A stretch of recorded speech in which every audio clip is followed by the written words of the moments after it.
अस्सलाम वालेकुम। उम्मीद करता हूँ सब खैरियत से होंगे। आज का हमारा टॉपिक है 8.2 problem solving and adaptability in business world. Challenges are appear at any time. वो कह रहा है बिज़नेस की दुनिया में आपके किसी भी टाइम आपको कोई भी चैलेंज फेस करना पड़ सकता है। दीज में include lodging customer, facing new competitor और चेंजिंग इन टेक्नोलॉजी। वो कह रहा है वो चैलेंज आपका किसी भी सूरत में हो सकता है कि आपके कस्टमर एकदम से आपको छोड़ जाएं, कस्टमर आपके एकदम से छूट जाएं।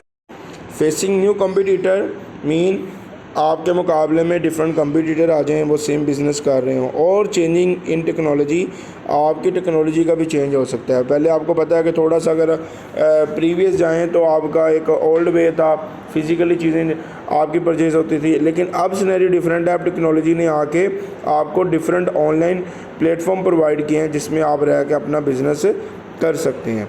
Successful entrepreneur do not give up when face with difficulties. जो आपका कामयाब एंटरप्रेन्योर होता है वो कभी भी गिव अप नहीं करता, मतलब वो कभी भी अपना जो है ना हमेशा क्या करेगा, अपनी डिफ़िकल्टीज़ को फेस करेगा और उनके अगेंस्ट जो सोल्यूशन होंगे उनको फाइंड करेगा। Instead they use a clear method to understand the problem. ये क्लियर मेथड यूज़ करता है प्रॉब्लम को अंडरस्टैंड करने के लिए। फाइंड इट्स मेन कॉज, ये उसकी वजह, मेन वजह को ढूंढता है। And take effective step to solve it, और उसको सॉल्व करने में जो इफ़ेक्टिव वे होगा उसको वो सिलेक्ट करेगा हमेशा। They also stay flexible and ready to change when condition demand it. मतलब वो हमेशा अपने आप को फ्लेक्सिबल रखता है, जैसे ही किसी चीज़ की चेंजिंग आती है तो वो उसको उस डिमांड को, उस कंडीशंस को फुलफ़िल करता है, पूरा करता है। These skills are known as problem solving and adaptability. मतलब इन सारे के सारे स्किल्स को हम क्या कहते हैं, प्रॉब्लम सॉल्विंग और अडेप्टेबिलिटी। बेसिकली प्रॉब्लम सॉल्विंग होती है किसी मसले को हल करना, अडेप्टेबिलिटी होती है कोई नई चीज़, आने वाली न्यू चेंजिंग को अडॉप्ट करना, उसको उसके मुताबिक ढलना। नेक्स्ट हमारे पास 8.2.1 स्ट्रक्चर प्रॉब्लम सॉल्विंग।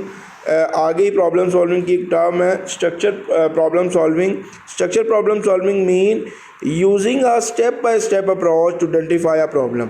मतलब ये वो अप्रोच है जिसमें आप स्टेप बाय स्टेप क्या करते हैं, अपनी प्रॉब्लम को आइडेंटिफाई करते हैं। Understand why it is happen, understand करना है कि वाई ये क्यों आपको ये प्रॉब्लम क्यों आई। And decide the best solution, और उसका बेस्ट सोल्यूशन आपने डिसाइड करना है कि इस प्रॉब्लम के अगेंस्ट ये सोल्यूशन होगा हमारे पास। This avoids guess work and help prevent the same issue from happening again. कह रहा है ये जो आपने बेस्ट सोल्यूशन जब आप प्रोवाइड सेलेक्ट करेंगे तो ये क्या करेगा, आपके गेस वर्क को अवॉइड करेगा, कम करेगा और हेल्प करेगा कि आपको इन फ्यूचर आपको इस तरह का प्रॉब्लम ना आए। This concept has already been explain in detail in the grade 9 text book. वो कह रहा है ये सारी की सारी चीज़ें हम 9th क्लास की टेक्स्ट बुक पे एक्सप्लेन करके आ चुके हुए हैं। नेक्स्ट हमारे पास रूट कॉज एनालिसिस। हमारे पास रूट कॉज मतलब मेन वजह क्या है, उसको किस तरह एनालिसिस कर सकते हैं। Every problem has a main reason behind it. Her problem की बैक साइड पे एक मेन रीज़न होता है, मेन वजह होती है, कॉल्ड रूट केस। उसको बेसिकली हम रूट केस का नाम देते हैं। If we only fix the surface problem it may return. अगर आप प्रॉब्लम को कहते हैं ना आर्जी तौर पे, बिल्कुल टेम्परेरी तौर पे अगर आपने हल करना हो तो वो प्रॉब्लम दोबारा आती है। अब उसका परमानेंट सोल्यूशन ये है कि आप उसका रूट केस फाइंड करें कि उसका रूट केस क्या होगा, वजह क्या है, इस वजह से ये प्रॉब्लम बार बार आ रही है। जब आप उसका रूट केस फाइंड करेंगे देन आप रूट केस की अकॉर्डिंगली उसका सोल्यूशन फाइंड करेंगे। Root case analysis help in finding and addressing the main reason. तो रूट केस एनालिसिस हमें मदद देता है कि हम उसके मेन रीज़न की तरफ जाएं, उसको फाइंड करें और उसको एड्रेस करें और उसको देखें क्या इशू क्या है। So the solution is long lasting. तो अब आपके पास जो सोल्यूशन होगा वो लॉन्ग लास्टिंग होगा।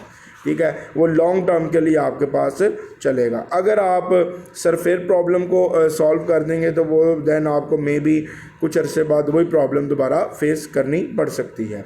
एग्जांपल है, if an online shop receive many complaints the owner should investigate the whether the cause is late delivery.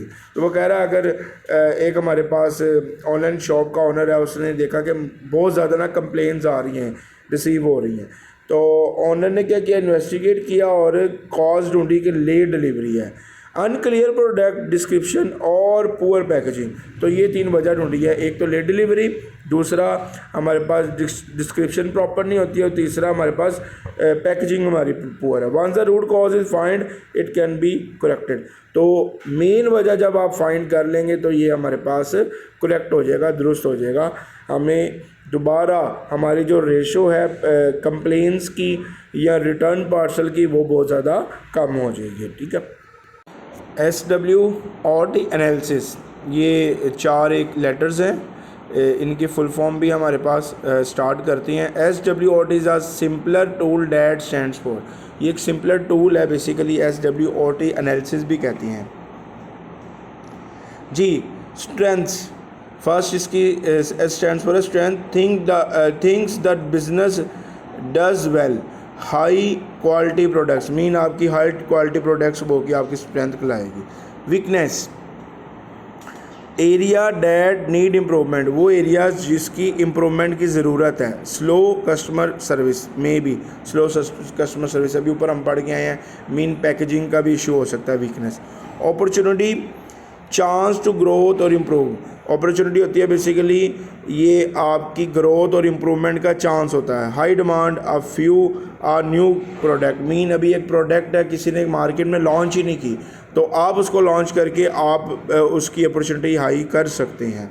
Threats, outside factors that can harm the business, वो factors जो आपके business के लिए बहुत ज़्यादा harmful हो सकते हैं, नुकसानदेह हो सकते हैं। न्यू कॉम्पिटिटर, जैसे आपके नए आने वाले कॉम्पिटिटर, आपको पता है जब नया कॉम्पिटिटर आता है तो उसकी प्राइसेस भी कम होती हैं, वो कोशिश करता है प्रोडक्ट भी हाई हो, क्वालिटी वाइज हाई हो, तो ये चीज़ें बेसिकली फेस करनी पड़ सकती हैं। SWOT analysis help business understand their current situation and plan wisely for the future. वो कह रहा है SWOT एनालिसिस की मदद से आप अपने बिज़नेस को अंडरस्टैंड कर सकते हैं और आप अपनी करंट सिचुएशन को देख सकते हैं कि हमारा बिज़नेस सिस्टम किस सिचुएशन में, किन हालात में लाए कर रहा है, और फ्यूचर के लिए आप अच्छी प्लानिंग कर सकते हैं। नीचे हमारे पास टिडबिट्स बॉक्स है, एक every challenge is hidden lesson, हर जो चैलेंज होता है ना वो एक हिडन लेसन होता है। ठीक है, वो कोई ना कोई चीज़ आपको सिखा के जाता है।